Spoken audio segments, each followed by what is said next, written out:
Hello everyone and welcome to this week's chapter review. Yet another fan request from somebody named Misato, and he asked to see Kuzan, Aokiji, eating some ramen noodles, pulling a Naruto. The person who's serving him, or the ramen shop owner in this case, is Wanzi. I like to call him Wanzu for some reason. I think it's because it sounds better, Wanzu. And we haven't seen him in a while, not since Sanji fought him in the train going to Enies Lobby. But anyway, we also get a shot, this is the most important part, we get a shot of Aokiji's trusty companion, a penguin by the name of Camel. Now, Camel has one of the most underrated animal character designs in all of One Piece. He's literally my favorite animal character design-wise in the series. And I feel like if Oda had just given him a voice, I mean, imagine how crazy it would have been if the Straw Hats had picked up a talking, nervous penguin along the way, and he was part of the crew. We're talking some serious marketing potential here. Like, imagine Camel plushies. Imagine, the merchandise you can get out of this one design. It'd be crazy. Camel would give Chopper a run for his money. Now, this chapter actually starts off at the same point that we left off last week, which is with Raizo talking to Kawamatsu. And there's some interesting revelations here. Kawamatsu says that in order for him to get free, they need two keys, one for the cell and one for the cuffs. Now, the good news is that Raizo may already have one of these keys, because as we find out in this chapter, the key that he stole did not belong to Luffy's cuffs. So he might already have one of the keys he needs. Unfortunately, however, Kawamatsu says that that might not be enough, because the cell itself is so old, it's gotten so rusty, that the key may not even work anymore. So that gets me to think that in order for him to be free, somebody's going to have to bust him out of there through sheer strength. So I expect Raizo to get the keys for Kawamatsu's cuffs, and then somebody else, it could be Big Mom, it could be Luffy once he gets freed, but somebody else to bust him out of there by destroying his cell. Now, because Kawamatsu said that he's wearing cuffs, that pretty much means that he's a Devil Fruit user, and I kind of think that Oda actually gave us a hint about what Devil Fruit he may have in this chapter. So in the scene where he's talking about Luffy, and he's saying I'm trusting you, Luffy Taro, to protect Master Hyogoro, his laugh is revealed. And his laugh is Kappa, which is interesting because the Kappa is a dangerous Japanese water demon that inhabits shallow ponds and rivers. Often said to look like a monkey with fish scales instead of fur, it has a hollow on the top of his head in which it carries water. The Kappa feeds on human blood. So yeah, that laugh sounded very familiar, and it actually led me to this creature being mentioned in one of the Harry Potter books. I think he's a prisoner of Azkaban. So what a coincidence, right? That it's actually a Japanese water demon of sorts. So as of right now, my best guess is that Kawamatsu is a mythical type Zoan, and he has the power to transform into a Kappa. I cannot wait to get a Shape of Water scene between Kawamatsu and Nami in the third act of Wano. Now, Queen makes the decision to take off Luffy's Seastone Handcuffs. And see, here's the thing, and I don't care what anybody says, that is a clear example, all right, of the plot working in Luffy's favor. Because now he can use Haki. And by the way, the effect of Seastone Handcuffs on Haki users, I think, is a topic that Oda should address at a SBS at some point, because last week there was so much confusion. People didn't understand what's going on. Do the Seastone Handcuffs actually negate Haki? But what about these Seastone Handcuffs that were adjusted? What's going on? And here's the thing, right? Because I heard some explanations. People were saying, no, it's because so the Seastone Handcuffs affect a Devil Fruit user so much that they make them feel weak, and if the user feels weak, then he can't use Haki. If you feel then you're probably not going to be using your Haki, because Haki requires stamina. But here's the thing. Back during the Katakuri fight, we have a clear textual reference of Rayleigh saying that Haki blossoms in intense situations. So wouldn't having something locked onto your body that is literally there just to debilitate you count as a good thing in a way? Because it's literally trying to push your body to that limit, to that intense situation where Haki can blossom. Wouldn't that be a good thing? It also goes back to Dressrosa with Usopp and how he was all beat up. And then that's when he awakened his observation Haki, because he wanted to save Luffy. I mean, Usopp could barely walk at that point, and yet that's the moment where he awakened it. So again, just some clarification from Oda in an SBS would be great, because I do not think this is the last time that we're going to have these questions in the series about Seastone Handcuffs. I think that if you're writing a story about characters with special powers and then you introduce tools that are there to limit these powers, it benefits the audience a lot if you're specific about how those tools work and to what extent they work. Anyway, instead of the handcuffs that suppress Luffy's haki, Luffy is now given a collar. Now, the obvious connection here is to Subodi Archipelago, back when the people who had been enslaved were wearing these exploding collars.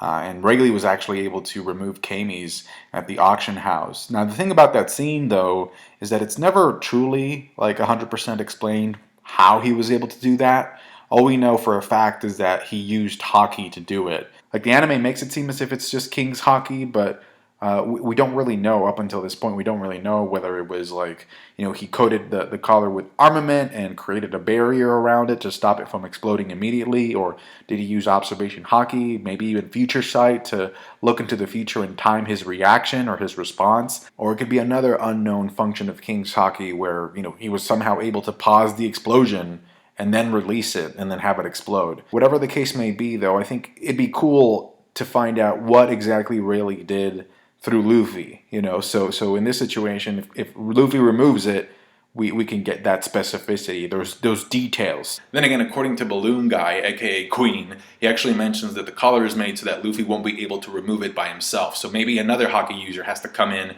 and do the same thing that Rayleigh did back at Subodi. Anyway, Luffy uses his King's haki to clear out all the fodder, but before the match begins, there's this random woman there announcing the start of the match. Did you notice that? She's like, "Go!" So I'm like, okay, random woman lady of the prison of Udon. I don't know, she just came out of nowhere. I thought it was funny. And then Queen seems to be happy about Luffy using King's haki. He doesn't seem that surprised about it. Kind of like he was expecting it almost, like, oh, muhahaha, yeah, my prisoner has King's haki. Yeah, funk.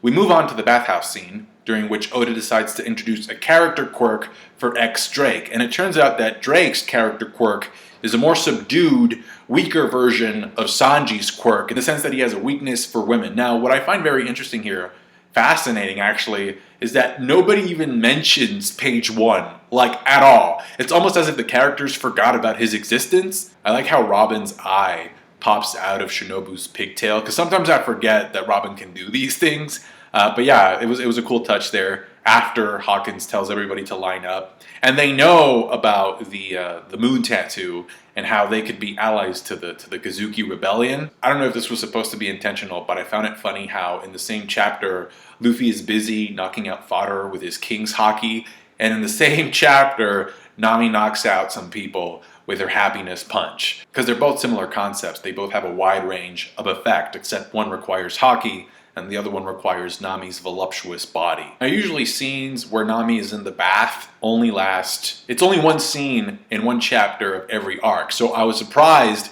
that this scene actually carried on to this chapter, and we got an extension of what we got last week, because usually they don't really last that long. Now, we kind of already expected that something like this was going to happen with Sanji using the raid suit. I just thought that, because there was a moment where he puts it on where he's like, oh no, I think I'm going to be using this not to spy on girls anymore. So I thought that there was some sense of growth, but apparently not. And I think it just has to do with Oda being a child at heart and really, just wanting to, keep those gags going. Now, I will say though that the panel where he's on the floor reminds me so much of Luffy after he gets one-shotted by Kaido.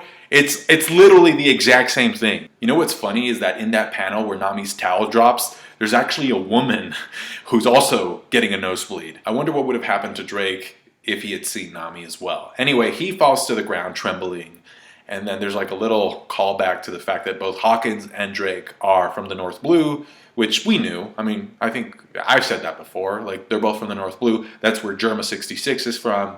And so that's why, Hawkins recognizes the disguise or the raid suit. And then Sanji escapes with Shinobu, Nami, and Robin. And he couldn't be happier. Now, in addition to using the raid suit to serve his perverted needs, Sanji was also using it for reconnaissance at some point, because he mentions that he found out that Beppo and the others were captured and they were going to be using them as baits. But here's the thing, like, I don't think that Law would necessarily fall for that. I think Law is like one of the smarter characters of the group, so him falling for that, like, he would be more strategic about it, I think. But then also, I mean, the fact that Sanji says we have to get to Law before they do, I think that that's a line that was put in there specifically because it means the exact opposite, which is that they won't reach Law, Usopp, and Frankie in time. We end the chapter in the section of Ringo, and we find out that the blade that was stolen from Zoro was actually Shusui, which is the obvious answer. That's the most predictable sword to be stolen, especially in Wano, because it belonged to Ryuma. And so it's like, you know, highly regarded, highly respected.